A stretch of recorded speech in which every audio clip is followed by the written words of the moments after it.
اب اسی آیت میں اللہ سبحانہ و تعالیٰ آگے فرماتے ہیں ان میں کا ایک ایک شخص یہ چاہتا ہے کہ 1000 سال عمر پائے، حالانکہ کسی کا بڑی عمر پا لینا اسے عذاب سے دور نہیں کر سکتا ہے، اور یہ جو بھی عمل کرتے ہیں اللہ اسے اچھی طرح دیکھ رہا ہے۔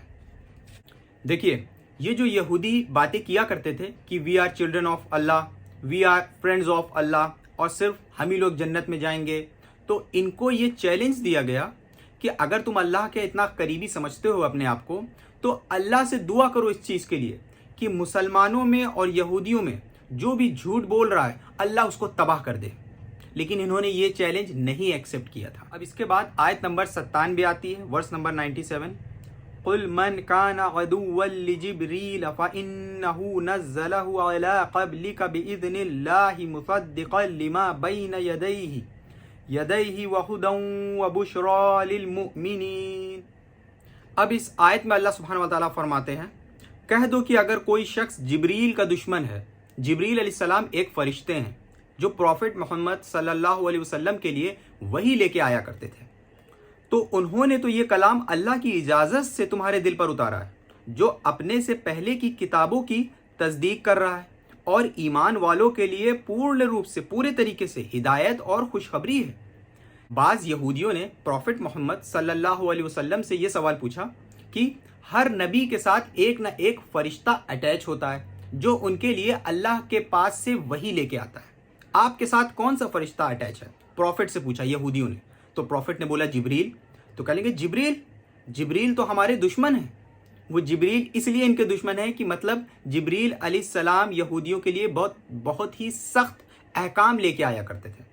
تو کہنے لگے کہ اگر میکائیل اٹیچ ہوتا آپ کے ساتھ تو ہم آپ کو ضرور فالو کرتے، کیونکہ جو میکائیل ہیں وہ تو ایک رحمت کے فرشتے ہیں، وہ تو بارش برساتے ہیں۔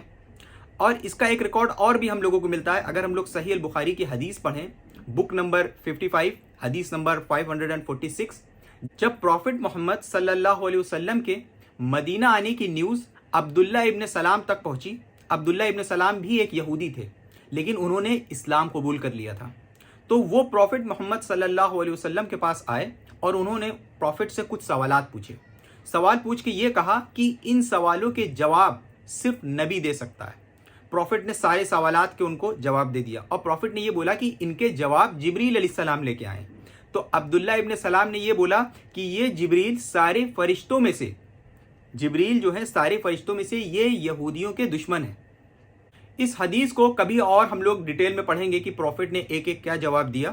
تو عبداللہ ابن سلام پروفٹ سے یہ سارے سوالات پوچھتے ہیں، جب پروفٹ جواب دے دیتے ہیں تو اس کے بعد وہ اسلام قبول کر لیتے ہیں، کلمہ پڑھ لیتے ہیں۔ پھر اس کے بعد وہ عبداللہ ابن سلام وہاں سے چلے جاتے ہیں۔ پھر کچھ اور یہودی آتے ہیں پروفٹ کے پاس، تو پروفٹ ان سے پوچھتے ہیں کہ یہ بتاؤ کہ عبداللہ ابن سلام کیسا انسان ہے؟ تو کہتے ہیں عبداللہ ابن سلام ہمارے بیچ میں سب سے بیسٹ میں سے ایک ہے، اور سب سے بیسٹ میں سے ایک کی اولادوں میں سے ہے وہ۔ تو پروفٹ کہتے ہیں کہ تم کیا کہتے ہو کہ اگر وہ اسلام قبول کر لے؟ تو کہتے ہیں کہ اس کو اللہ بچائے۔ پھر اس کے بعد عبداللہ ابن سلام باہر آتے ہیں اور ان لوگوں کے سامنے کلمہ پڑھ دیتے ہیں کہ ہم نے اسلام قبول کر لیا۔ تو یہودیوں کے الفاظ کیا ہوتے ہیں کہ یہ عبداللہ ابن سلام ہم لوگوں کے بیچ میں سب سے برے انسانوں میں سے ہے، اور سب سے برے انسانوں کی اولادوں میں سے۔ تو اسی چیز کو اللہ سبحانہ و تعالیٰ اس آیت میں کہہ رہے ہیں کہ کہہ دو کہ اگر کوئی شخص جبریل کا دشمن ہے، جیسا یہ کہا کرتے تھے، تو انہوں نے تو یہ کلام اللہ کی اجازت سے تمہارے دل پر اتارا ہے۔ مطلب کہ جیسا یہ سوچتے تھے کہ وہ بہت سخت احکام لے کے آتے ہیں، تو اللہ سبحانہ و تعالیٰ فرما رہے ہیں کہ وہ جو احکام لے کے آتے ہیں، یعنی جو کلام لے کے آتے ہیں، وہ اللہ کی اجازت سے لے کے آتے ہیں، اپنی مرضی سے نہیں لے کے آتے ہیں۔ اب اس کے بعد آیت نمبر 98 آتی ہے، ورس نمبر 98، من کان عدوا للہ وملائکتہ ورسولہ وجبریل ومیکال فإن اللہ عدو للکافرین۔ اگر کوئی شخص اللہ کا، اس کے فرشتوں کا اور رسولوں کا اور جبریل اور میکائیل کا دشمن ہے تو اللہ کافروں کا دشمن ہے۔ دیکھیے اللہ سبحانہ و تعالیٰ نے اب اس کے اندر فرشتوں کو گنانے کے ساتھ ساتھ الگ سے بھی جبریل اور میکائیل کو گنایا۔ بھائی جبریل اور میکائیل فرشتے ہی تو ہیں۔ تو دیکھیے اس آیت میں پہلے کہا گیا اگر کوئی شخص اللہ کا، اس کے فرشتوں کا، لیکن فرشتوں کو گنانے کے ساتھ ساتھ میکائیل اور جبریل کو الگ سے مینشن کیا، وہ اس وجہ سے کہ کہ ان کو آنر کرنے کے لیے.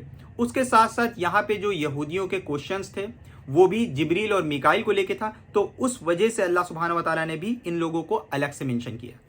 اب اس کے بعد آیت نمبر 99 آتی ہے, ورس 99. وَلَقَدْ أَنزَلْنَا إِلَيْكَ آيَاتٍ بَيِّنَاتٍ وَمَا يَكْفُرُ بِهَا إِلَّا الْفَاسِقُونَ.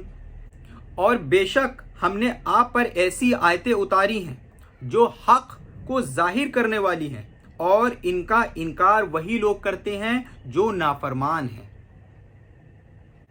اب اس کے بعد 7ویں آیت آتی ہے, ورس نمبر 100. أَوَكُلَّمَا عَاهَدُوا عَهْدًا نَبَذَهُ فَرِيقٌ مِّنْهُمْ بَلْ أَكْثَرُهُمْ لَا يُؤْمِنُونَ. یہ آخر کیا معاملہ ہے کہ ان لوگوں نے جب کوئی عہد لیا ان کے ایک گروہ نے اسے ہمیشہ توڑ پھینکا, بلکہ ان میں سے اکثر لوگ ایمان لاتے ہی نہیں ہیں. اب اس کے بعد آیت نمبر 101 آتی ہے, ورس نمبر 101. وَلَمَّا جَاءَهُمْ رَسُولٌ مِّنْ عِنْدِ اللَّهِ مُصَدِّقٌ لِمَا مَعَهُمْ نَبَذَ فَرِيقٌ مِّنَ الَّذِينَ أُوتُوا الْكِتَابَ كِتَابَ اللَّهِ وَرَاءَ ظُهُورِهِمْ كَأَنَّهُمْ لَا يَعْلَمُونَ. اور جب ان کے پاس اللہ کی طرف سے ایک رسول آئے, یعنی پروفٹ محمد صلی اللہ علیہ وسلم جب آئے, تو اس کی تصدیق کر رہے تھے جو ان کے پاس ہے, یعنی جو ان کی کتاب ہے توریت ہے اس کی تصدیق کر رہے تھے. تو اہل کتاب میں سے ایک گروہ نے اللہ کی کتاب یعنی توریت یا انجیل کو اس طرح پیٹھ پیچھے ڈال دیا کہ وہ کچھ جانتے ہی نہ تھے. اب پیٹھ پیچھے ڈال دینے کا کیا مطلب ہوا؟ دیکھیے, اللہ سبحانہ و تعالیٰ جو کتابیں نازل کرتے ہیں وہ ہمارے ہی فائدے کے لیے کرتے ہیں, تاکہ ہم لوگ اس کو پڑھیں, اس کے اندر جو حکم ہے اس کو اپنی زندگی میں لاگو کریں. وہ زندگی میں لاگو کرنے سے ہمارا خود کا ہی فائدہ ہوگا. لیکن بہت سے لوگ کیا کرتے ہیں کہ اللہ کی کتاب پانے کے بعد بھی اس کتاب کو سجا کے رکھ دیتے ہیں ایک جگہ پہ, اور کس چیز پہ پڑ جاتے ہیں؟ جادو, ٹونے, ٹٹکے, گنڈے, تعویذ, ان چیزوں پہ بھروسہ کرنے لگ جاتے ہیں, اور سوچتے ہیں کہ بنا اللہ کے مرضی کے یہ چیزیں ہمیں فائدہ نقصان پہنچا سکتی ہیں. تو ابھی ہم لوگ آگے کی آیتوں میں پڑھیں گے یہودیوں لوگوں کے بارے میں ان کی ایک اور نافرمانی. اسی لیے اس آیت میں اللہ سبحانہ و تعالیٰ نے یہ بھی کلیئر کر دیا ہے کہ جادو کے خریدار کی آخرت کی خوشی میں کوئی حصہ نہیں ہوگا. صدق اللہ العظیم. وآخر دعوانا الحمدللہ رب العالمین.